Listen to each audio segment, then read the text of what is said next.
Hello everybody and welcome to That's Football. This is your latest transfer news and we're going to be looking around the midfields of the Premier League big hitters today. Liverpool with a shock transfer swoop for a midfielder I really like from the Premier League that I haven't heard them be linked before, and I'd be worried if they got him.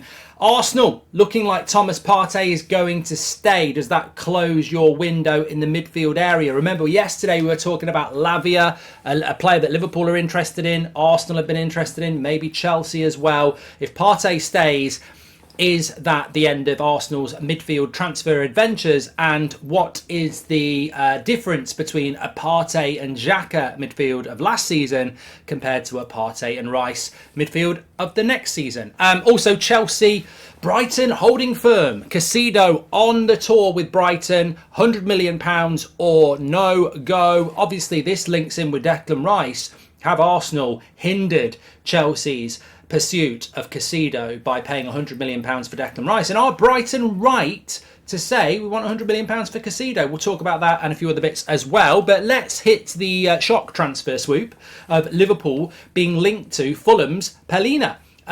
Really like this player, you know. I'm going to say from the start, if Man United were linked to him, I think I and many other United fans would be very excited by that. I wouldn't say it's a hipster choice. I just think he's a player that, when he was in Portugal, used to get linked to United and other clubs a bit, and people would go, you know, he's got a really interesting profile. Fulham made the leap, took him to the Premier League last season, had him down at Craven Cottage, and I don't care about the stats. I mean, I'm sure the stats stand up, but ultimately, I think he's a player that really impressed and was a fundamental part of an extraordinary season for Fulham. Midfielder who can sit in front of the back four. He can join the attacks, but effectively breaks up attacks, very good on the ball, very physical, conductor type player. I'm not saying he's Michael Carrick, that would be ridiculous, but he reminds me of that type of a player who plays football at his own pace, controls games, probably a bit of an unsung hero, but a massive part of the team when he's not playing. And I think that if Liverpool decided to take the leap on a player like that, I mean, we've heard about potentially West Ham, but I mean, there's a big difference between West Ham and Liverpool. If Jurgen Klopp is considering going for a player like that, I think it's a very, very clever deal. Now, his age profile, some people, you know, I think there is a modern ageism in football, which is quite remarkable, really, when you consider that I think Palhinha is 27, 28. The style of football he plays, you'd expect him to be playing till he's 33, 34.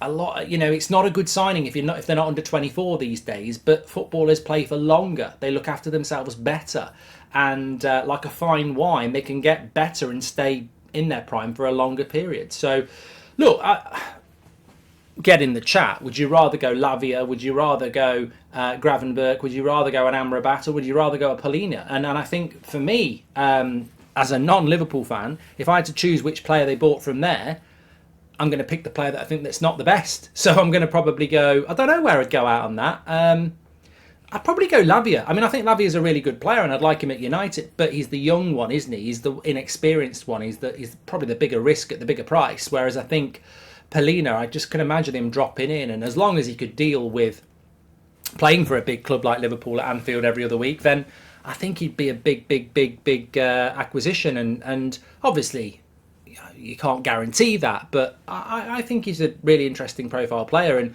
I don't know what the price would be. I know West Ham were looking at him and Fulham were, you know, talking silly money, you know, talking telephone numbers almost, like 50, 60, 70 million, but I suppose that's the thing as well. You're going to pay a good price for him. But I like him. Get in the comments. What do you think, Liverpool fans? What does anyone else think? I mean, I'd love United to swoop in.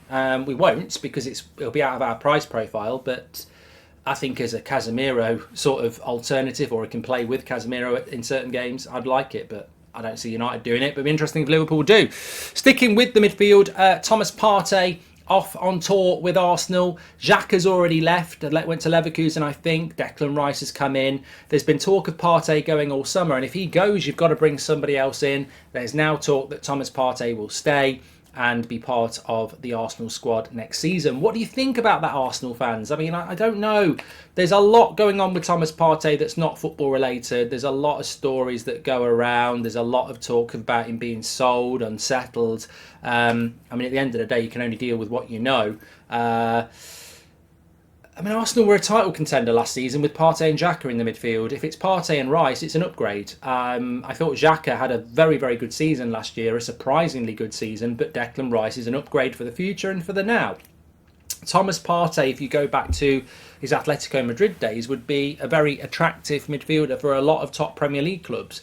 And if they can get him playing to his, proper potential, then obviously that makes for a strong Arsenal midfield. I think the concerns about Partey, some might have concerns about injury. I don't know what his injury record is, but consistency is certainly something, and maybe that's to do with other issues going on. I certainly I certainly detect a feeling amongst some Arsenal fans that they would move Partey on and build for the future, maybe bring in a Lavia. Ideally, I think they wanted a Caicedo as well, and maybe it's that shiny new toy impact. I don't know, but certainly if they keep Partey, surely that would be the end of Arsenal potentially jumping in on a Lavia deal or any other midfielder deal. Funnily enough, I think that Polina would be a good signing for them in a way. But it looks like Thomas Partey is going to stay. What are your thoughts on that, Arsenal fans? And would you be happy with that?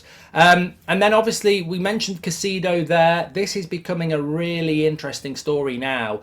Can Chelsea get this Caicedo deal done? Everybody expects it. Fabrizio, everybody expects it to get done. Personal terms won't be a problem. Caicedo's in love with the Chelsea project. Chelsea want Caicedo. So everything's there. The fundamentals are there.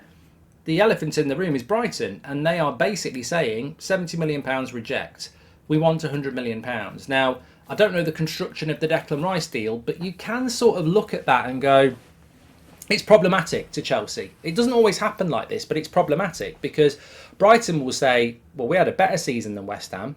We believe Caicedo's as good, if not better, than Declan Rice. He's just gone for £100 million to Arsenal. Chelsea want to be Arsenal. You can give us £100 million for Caicedo. And Chelsea sort of are in a position where, well, the player wants to come to us and we want him, get real. But Brighton are going, well, we are being real. Look at Declan Rice at Arsenal. And it's sort of, how do you negotiate that down if Brighton are unwilling to do that? And of course Brighton are going to lose a good player, and they've probably got players that they'd like to bring in if he does go.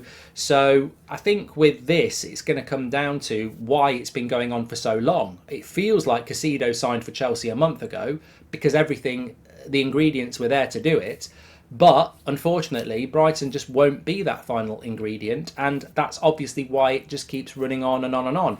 There's zero prospect of anybody else swooping in, by the way. It's not like Chelsea are taking too long and Brighton are going to go and do a deal with Man United or Arsenal or anyone else, because no one else is going to come in and do a deal at that price. I mean, even Bayern Munich wants a midfielder, but they won't come in and do it at that price. So are Brighton bothered about keeping Caicedo as well? Maybe that's the thing, West Ham were reluctant sellers of Declan Rice, but they did the deal because they sort of agreed with Rice that he can go.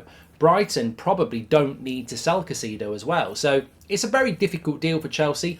Ultimately, I think it will get done, but it's sort of representative of Chelsea's transfer window in general. I think that there's a desire and certainly a need, and I think they've got an idea of the players they want to bring in. And yet, here we are in sort of mid to late July, and they haven't brought them in yet. And that will have an impact. It's starting to look a little bit like Erik ten Hag's first summer, actually. I think there might be echoes. If you're a Chelsea fan, I don't think it's a bad idea to look at what United did, because I think it's realistic. Ten Hag comes in to a mess, tries to do things, and is sort of hindered by the incompetence of the club's, past.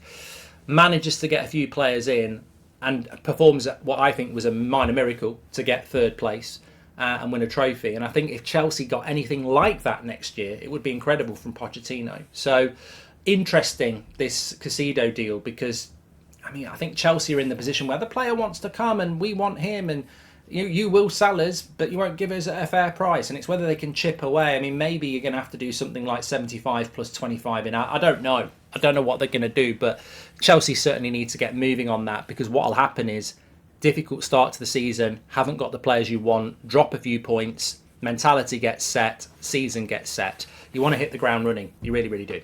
Anyway, get your comments in below. Lots to talk about there. Make sure you smash a like on the video, and more importantly, subscribe, bottom right-hand corner. I'll speak to you on the next one.